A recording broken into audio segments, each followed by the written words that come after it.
Friend, এবারে আমি কাজে যাচ্ছি। দেখো ডিবিসির জল ট্যাঙ্কি, ডিবিসির জল ট্যাঙ্কি। দেখো ফ্রেন্ড, এদের একটা নতুন হলো, ওদের একটা পুরানো। এবারে চলে যাব আমরা ওভারব্রিজ যেখানে হচ্ছে আদ্রাতে। এটা ডিবিসি চক্ষু হসপিটাল, দেখতে পারো আদ্রা ডিবিসি চক্ষু হসপিটাল। এখানে চোখের চিকিৎসা হয়।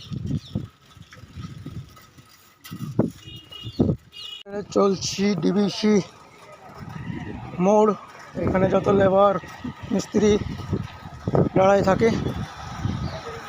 এই যে সামনে চলে আসছে, এটা হচ্ছে আদ্রার ইঞ্জিন গ্রাউন্ড মাঠ। এখানে বড় বড় ক্রিকেট খেলা হয়।